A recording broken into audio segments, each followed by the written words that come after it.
Joanne asked, is there any understanding as to why some people experience the SDE and others do not? And then the second part is, I did not experience an SDE at my father's death, and I wonder why. Any thoughts, again, on why some experience it and some don't? Raymond. I would say both for near-death experiences and shared death experiences. Some do and some don't have them under what appear to be pretty much the same situations, and I've never understood that. I had a conversation one time with Ken Ring back in about 1978, and he said, well, what do you think? And I don't have any idea, and I still don't have any idea. The so-called skeptics who, these ideologues who don't even look up the meaning of the word they call themselves, will say things like, oh, it's all wishful thinking or whatever they want to bring to it. But my answer is, I don't know why. Some people say, oh, it's got to be the religious people, right? That the people who have the near-death experiences is the religion. That just shows ignorance. They haven't talked to people. And I just have lots of people who hate religion, who don't have any religion, people who have religion, have near-death experiences. And I just don't know why some do, some don't. I think Raymond's on it in terms of ultimately it's a mystery why some have it and some don't. That being said, we do find that mindfulness practices in our research, mindfulness practices seems to correlate with a lot of the people that have them. And when I say mindfulness practice, that could be prayer, meditation, yoga, even a practice of walking in nature. Just these practices that focus on one's ability to have presence, develop receptivity to what's going on in your own body or in your environment, and certainly with, in this case, someone who's dying, a loved one who's dying. I think that attunement level, that sensitivity offers some doors into these to participate in the shared death experience. It may also allow your mind to be more open and expansive. So you can, once again, allow these experiences. But I will say this, really, when I first started studying the SDE, I met Raymond and I said, hey, I really want to learn more about this and study this. But what I really said to Raymond was, I think I know how to facilitate these. And that was a bold statement. And the reason why was because I had so many of them that I knew the landscape. And so when I first started working with people on these, I developed a basic methodology that was really 3 steps. And the first step is realize that these experiences happen and they're normal. So if you're with a loved one dying and you start having these experiences, don't doubt it, go with it. Really allow yourself to be open enough not to have resistance, go, oh, be receptive and lean into your experience. Second thing is really work on your emotional, spiritual work, both with yourself and with the person dying. Talk about death and dying, do work through any regrets you have, address your unfinished business. So go through the forgiveness steps and really get at peace with your loved ones. If you're dying or if you're the caregiver loved one, and open your heart to that person. Make that bond between you and the dying strong, because that's the bond that will carry you into the afterlife and have the SDE. Also, and this is all part of step number 2, which I call preparation. And that is really acknowledge to each other that at some point, one of us will die. I'm talking about working with pairs because I often work with family members.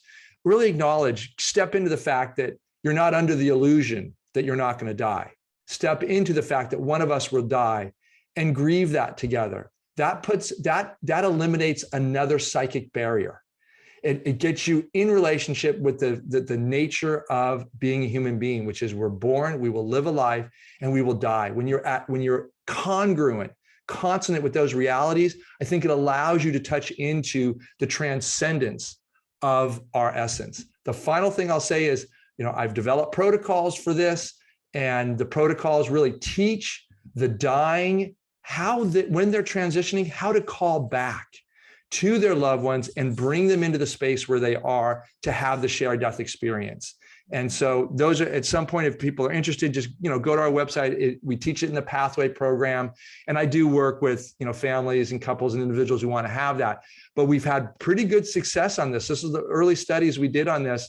About between a quarter and 50% of our participants would have either a shared death experience or a very significant post-death visitation. So yeah, there you have it. Great question. And as Raymond said, it is mostly a mystery, but this is the holy grail of the shared death experience. How do they happen?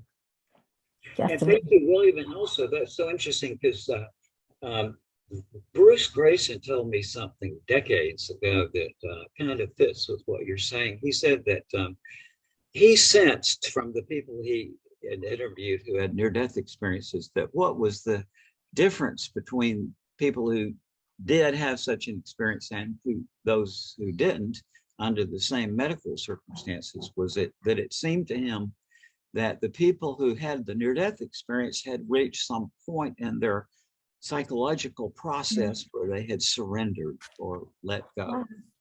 And that's what his impression was. Gosh, Raymond, I am so glad. That would see what we're doing would facilitate that state of mind. Yeah, Raymond, I'm glad you shared that because I forgot about that. That was early in Bruce's research, actually. And that, and I think this gets to something else is a lot of us in this field get really caught up in the amazing phenomena. And it is amazing. I mean, it's spectacular.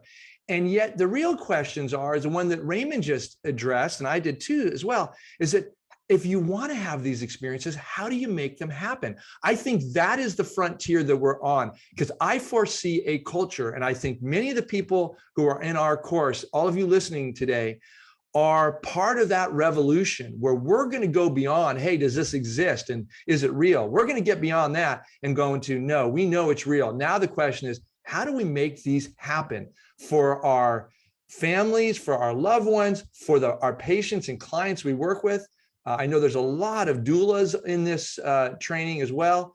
All of us who work in end of life, this should be common standard knowledge and wisdom. One thing I thought was interesting was Ken Ring's research on this, that he looked at, I think it was in one of his Omega books, he has two of them, and I apologize for not remembering the title of the first one, but he did surveys and he found that people who were abused, had emotional or sexual trauma, who disassociated, who left their bodies, may have had more of a pathway and had these experiences, or that's what some of his research indicated, that there might be a higher incidences, because those of us, because I was a trauma survivor, who left our bodies, it was almost as if a pathway was forged. And so Ken Ring's research was not definitive, but was suggestive that maybe there's some kind of connection. Who knows? But I always thought it was fascinating. And also if you think, no, Lisa, I think you're making a very good point, because we look at that too, the relationship, not just to NDE experiencers and their likelihood of having an SDE, but trauma in general. And we do see that there's a number of people like myself. I've had 2 near-death experiences, but a lot of people have near-death experiences who will have the SDE. And multiples. So we know that this pathway that we're talking about here from this life into the afterlife is something that can be learned. And then once you're able to leave your body and begin this transition into whatever these next dimensions are, I believe it's like any path in life. Once you know the trail, it's easier for you to go down it.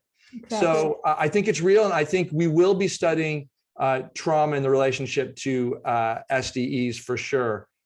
Yeah, that's definitely an area I want to pursue next. So thank you for that, William.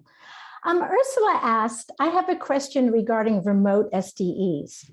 In your research, have you come across across any remote SDEs happening within a dream of the experiencer?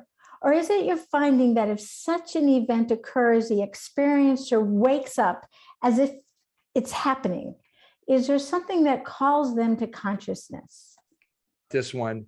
And so This is what we seem to happen. Now, let's talk about a couple of things. There's dream states, which we all know about.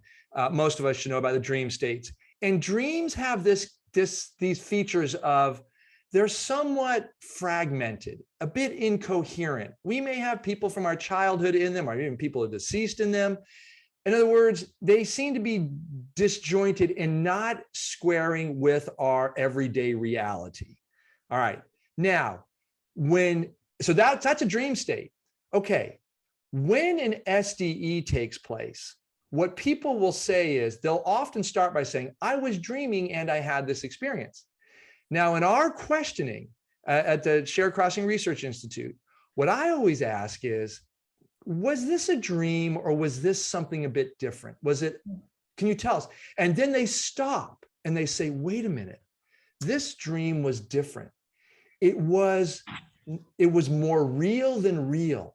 It rose above my typical dream life. It was like I was in a hyper real reality.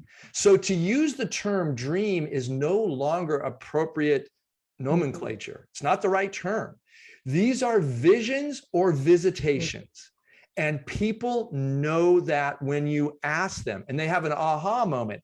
Now, here's the question I think she's getting at. If this happens in a dream, will they wake up? No, they don't necessarily wake up because they're in a visionary state. They're being visited or they're having a vision and they will have the experience. They will often wake up just after it, or at least, but time is different. So, the time-space continuum, it's often difficult to say. I ask, well, what time of night did you have that? They often say, well, it was just before I awoke in the morning. Well, we know that's a frequent REM state. And it's also a liminal state just before you wake up. A lot of people will have their most vivid, active, meaningful transmissions, if you will, or information downloads, call them dreams, visions, what have you, just before you wake up. But I've always said, is it just before you wake up, or does it just feel like you just before you wake up? It's hard to really know. So yeah, so Raymond, I hope that gets us started. But the important thing to say here is that they do not wake up in this state. Typically, they'll have the vision, they'll wake up later, and they will remember it as a very unique and special experience. Thank you. That I have heard of this from many people is something like, I have to call it a dream because I was awake. But it didn't have, I'm sorry, I have to call it a dream because I was asleep, right? But they say that it didn't have the quality of a dream. And you hear all the time from people in this circumstance, like more real than real, that phrase comes up. So this is a conscious transformation into some sort of state of hyper reality. But the terminology is confusing for people. I just hear that, like I said, many times. It's like, I have to call it a dream because I was asleep, but it wasn't like a dream. So